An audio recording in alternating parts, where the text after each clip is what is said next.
எல்லாருக்கும் வணக்கம். Welcome back to my channel. இந்த வீடியோ பார்க்குற எல்லாருமே ரொம்ப ஹாப்பியாக ஹெல்த்தியாக இருப்பீங்கன்னு நினைக்கிறேன். நாங்களுமே ரொம்ப சூப்பராக இருக்கோம். இன்றைக்கி இந்த வீடியோ வந்து மதியம் லஞ்சு செய்கிறதுன்னு தான் வீடியோ எடுக்கவே ஸ்டார்ட் பண்ணேன். இன்றைக்கி எங்கள் வீட்டில் மதியம் லஞ்சுக்கு என்ன செஞ்சேன்னு பார்க்கலாமா? இன்றைக்கி எங்கள் வீட்டில் மதியம் லஞ்சுக்கு வந்து ஒயிட் ரைஸு வெந்தய குழம்பு தான் ரெடி பண்ணியிருக்கேன்.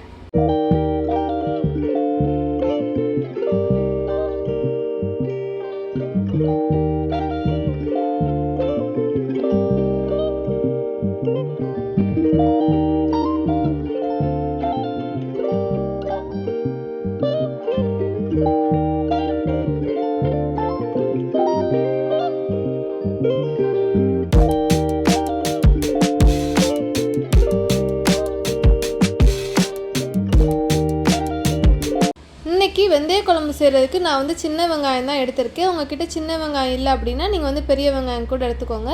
சின்ன வெங்காயத்தை வந்து தொலியெல்லாம் உரிச்சிட்டு நீங்கள் வந்து அதை வந்து குட்டி குட்டியாக கட் பண்ணி எடுத்து வச்சுக்கோங்க. கூடவே வந்து நான் பெரிய பூண்டு வந்துட்டு அதையுமே குட்டி குட்டியாக கட் பண்ணி எடுத்து வச்சுருக்கேன். ஒரு தக்காளி மட்டும் கட் பண்ணி எடுத்து வச்சுட்டேன். தக்காளி வந்து நான் சின்ன தக்காளியாக 1 எடுத்திருக்கேன். ஏன்னா நம்ம புளி கரைசல் வேறு இதில் சேர்ப்போம். அதனால் தக்காளி வந்து சின்ன தக்காளியாக 1 மட்டும் எடுத்துக்கோங்க. இப்போ வந்து நம்ம வெந்தய குழம்பு செய்கிறதுக்கு ஒரு கடாயை வச்சுக்கோங்க. அதில் எண்ணெய் எதுவுமே ஊற்ற வேண்டாம். 1 ஸ்பூன் வெந்தயம், 1 ஸ்பூன் சீரகம் போட்டு அடுப்பை வந்து மீடியம் ஃப்ளேம்லேயே வச்சு நல்லா பொன்னிறம் ஆற வரைக்கும் நல்லா வறுத்துக்கோங்க. வறுத்து ஃபேனில் ஆற வச்சுருங்க. வெந்தயம் வந்து 1 ஸ்பூன் போடுறோமே குழம்பு கசக்குமோ அந்த மாதிரிலாம் நினைக்காதீங்க. அவ்வளோ டேஸ்ட்டாக இருக்கும் குழம்பு. நான் வந்து கம்மியான அளவில் தான் குழம்பு செய்கிறேன். நீங்கள் கூட கொஞ்சம் செய்கிறீங்க அப்படின்னா இந்த சீரகம் அப்புறமாட்டி வெந்தயம் நீங்கள் வறுக்கும்போது கொஞ்சம் அதிகமாக சேர்த்துக்கோங்க. அப்புறமாட்டி அதே கடாயில் கொஞ்சம் நல்லெண்ணெய் ஊற்றிட்டு கடுகு போட்டு லைட்டாக ஒரு 2-3 வெந்தயமும் அதில் சேர்த்துக்கோங்க. சேர்த்து அது பொரிஞ்சக்கப்புறமாட்டி நம்ம பூண்டு வெங்காயம் கட் பண்ணி வச்சுருக்கோம்ல அதை அதில் சேர்த்துட்டு ஒரு கொத்து கருவேப்பிலை இதெல்லாம் சேர்த்து நல்லா வதக்கிக்கோங்க. அந்த வெங்காயம் பூண்டெல்லாம் நல்லா வதங்கினக்கப்புறமாட்டி நம்ம கட் பண்ணி வச்சுருக்கோம்ல தக்காளி அதையும் அதில் சேர்த்துட்டு நல்லா வதக்கிக்கோங்க. தக்காளி வந்து நல்லா மசிஞ்சு குழஞ்சி வர்ற அளவுக்கு நல்லா வதக்கிக்கோங்க.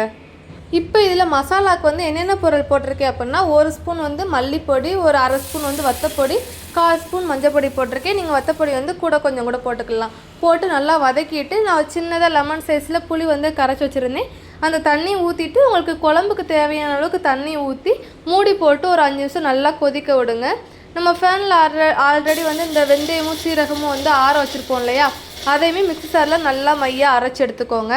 இந்த குழம்பு ஒரு 5 நிமிஷத்துலேருந்து 10 நிமிஷம் வரைக்கும் நல்லா கொதிச்சக்கப்புறமாட்டி நம்ம அரைச்சி வச்சுருக்கோம்னா அந்த பவுடரு அதை அதில் சேர்த்துட்டு நல்லா மிக்ஸ் பண்ணி விடுங்க. மிக்ஸ் பண்ணி நல்லா கொதிக்கட்டும். கொதிச்சக்கப்புறமாட்டி மேலே கொஞ்சம் கொத்தமல்லி இலை, குழம்புக்கு தேவையான அளவுக்கு உப்பு, கொஞ்சம் நாட்டு சக்கரை இதெல்லாம் போட்டுட்டு நல்லா மிக்ஸ் பண்ணி மூடி வச்சிட்டிங்க அப்படின்னா 2 நாள் நாளானும் குழம்பு அவ்வளோ டேஸ்ட்டாக சூப்பராக இருக்கும். கசப்பு தன்மை எதுவுமே இருக்காது. நீங்களும் இது மாதிரி செஞ்சு பாருங்கள். இதுக்கு வந்து நான் காம்பினேஷனாக தொட்டுக்கிறதுக்கு வந்து வடகம் தான் செஞ்சுருக்கேன். வடகம் ஆல்ரெடி நான் சொல்லியிருக்கேன் வீட்டில் தான் செஞ்சோம் அப்படின்ட்டு. அதையுமே கொஞ்சம் எண்ணெய் ஊற்றி தனியாக வந்து பொரிச்சு எடுத்து வச்சுக்கிட்டேன். என்னோடய வீடியோவில் வந்துட்டு அடிக்கடி இந்த பேக்ரவுண்ட் வாய்ஸ்லாம் கொஞ்சம் அதிகமாகவே கேட்கும். ஏன் அப்படின்னா எங்கள் வீடு வந்து கொஞ்சம் மெயினில் இருக்குது. வண்டிலாம் ஓயாமல் போயிட்டு வந்துகிட்டே தான் இருக்கும். அந்த சவுண்டு வந்து எப்பயுமே இருந்துக்கிட்டே தான் இருக்கும். நான் வாய்ஸ் கொடுக்கும்போது எல்லா கதவையும் லாக் பண்ணிடுவேன். இருந்தாலுமே வந்துட்டு வெளியில் உள்ள சவுண்டு வந்து நல்லா கேட்கும். அதனால் அது ஒன்றும் பெருசாக எடுத்துக்காதீங்க. கொஞ்சம் நானும் அட்ஜஸ்ட் பண்ணி தான் வாய்ஸ் கொடுத்துட்ருக்கேன்.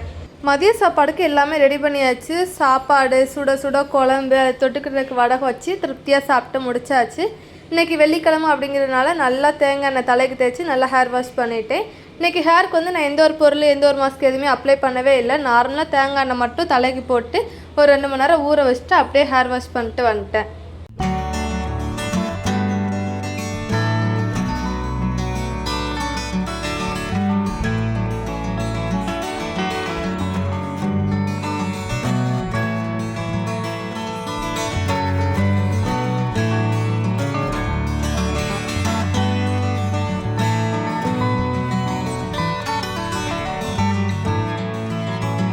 அப்படியே குளிச்சுட்டு வந்தோடனே குட்டியாக ஒரு மேக்கப் எல்லாம் போட்டேன்.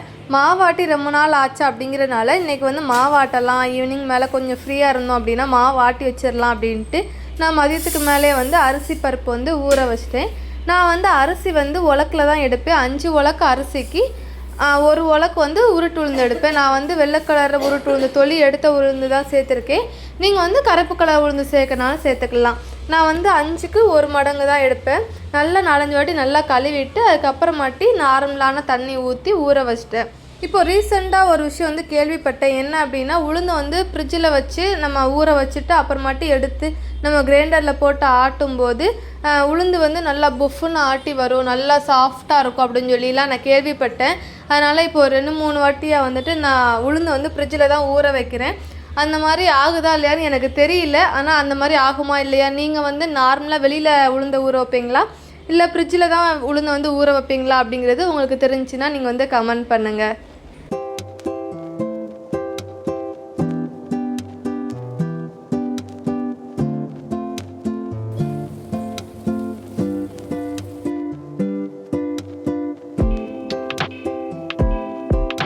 உளுந்து அரிசி ரெண்டுமே ஊற வச்சுருந்தேன். ரெண்டுமே ஒரு 4 மணி நேரத்துக்கு மேலே நல்லா ஊறிடுச்சு. இப்போ வந்து ஆட்ட ஆரம்பிச்சிட்டேன். நான் உளுந்து தான் ஃபஸ்ட்டு போட்டு ஆட்டியிருந்தேன். உளுந்து வந்து நல்லா ஆட்டி முடிச்சிட்டோமா அப்படின்னு பார்க்குறதுக்கு தண்ணியில் கை வச்சுட்டு அப்புறமாட்டி மாவை தொட்டோம் அப்படின்னா கையில் ஒட்டாமல் வந்துச்சு அப்படின்னா நம்ம நல்லா மாவை ஆட்டிட்டோம் அப்படின்னு அர்த்தம் அப்படின்னு சொல்லி எனக்கு அப்படி தான் சொல்லி கொடுத்தாங்க. அந்த மாதிரி தான் நீங்கள் ஃபாலோ பண்ணுறீங்களா, இல்லாட்டி டைம் வச்சு நீங்கள் அரிசி உளுந்தெல்லாம் ஆட்டுவீங்களா அப்படிங்கிறதே நீங்கள் கமெண்ட் பண்ணுங்கள். டைம் வச்சு நீங்கள் உளுந்து அரிசி ஆட்டுறீங்க அப்படின்னா உளுந்துக்கு எவ்வளோ நேரம் ஆட்டுவீங்க, அரிசிக்கு எவ்வளோ நேரம் ஆட்டுவீங்க அப்படிங்கிறதையும் நீங்கள் வந்து கமெண்ட் பண்ணுங்கள். உளுந்துக்கு நான் ஊற வைக்கும்போது கொஞ்சம் காலம் வந்து வெந்தயமும் போட்டிருந்தேன். அதை நான் உங்ககிட்ட சொல்ல மறந்துட்டேன். நீங்கள் வெந்தயம் போடுவீங்களா மாட்டிங்களாங்கிறதையும் கமெண்ட் பண்ணுங்கள். நான் மாவெல்லாம் ஆட்டி முடிச்சுட்டு உடனே வந்து உப்பெல்லாம் போட்டு கரைச்சி வச்சுட்டேன். கரைச்சி கொஞ்சம் நேரம் நல்லா வெளியிலே வச்சுருந்தேன். அப்புறமாட்டி காலையிலேக்கு தேவையான மாவை வந்து தனியாக வந்து ஊற்றி வச்சுக்கிட்டேன்.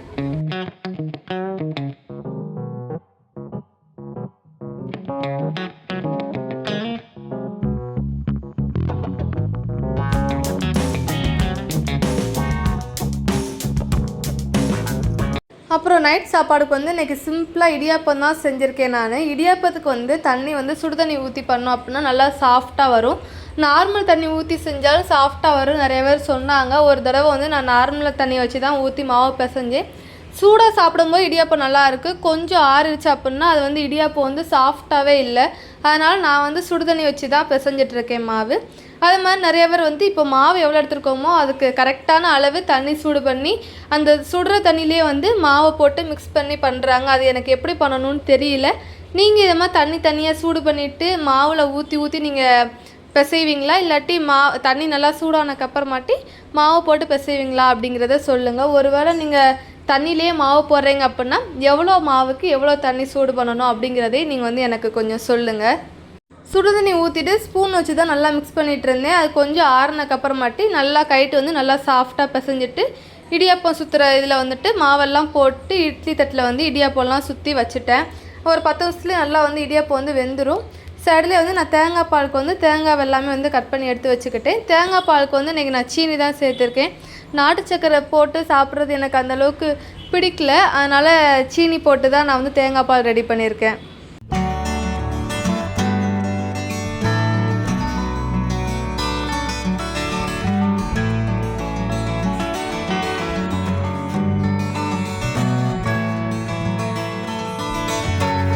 இடியாப்பத்துக்கு வேக வச்சு 10 நிமிஷம் ஆயிடுச்சு. இப்போ எடுத்துடலாமா? இடியாப்பம் வந்து எடுக்கும்போது அவ்வளோ சாஃப்டாக இருந்தது. நம்ம அந்த தட்டில் கொட்டும் போதே வந்துட்டு துணியில் எதுலேயுமே ஒட்டாமல் அவ்வளோ ஸ்மூத்தாக தட்டில் வந்து விழுந்தது. இதுக்கு காரணம் வந்து நம்ம மாவு பிசைகிறது தான்.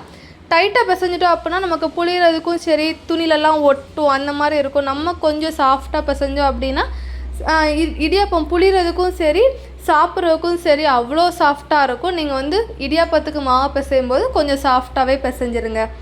அவ்வளோதான் ஃப்ரெண்ட்ஸ், இந்த வீடியோ இதோட முடியுது. உங்களுக்கு இந்த வீடியோ பிடிச்சிருக்கும்னு நினைக்கிறேன். உங்களுக்கு இந்த வீடியோ பிடிச்சிருந்துச்சின்னா கண்டிப்பாக நம்மளோட சேனலை வந்து சப்ஸ்கிரைப் பண்ணி சப்போர்ட் பண்ணுங்கள். அடுத்து ஒரு நல்ல வீடியோவில் சந்திக்கிறேன். பாய்.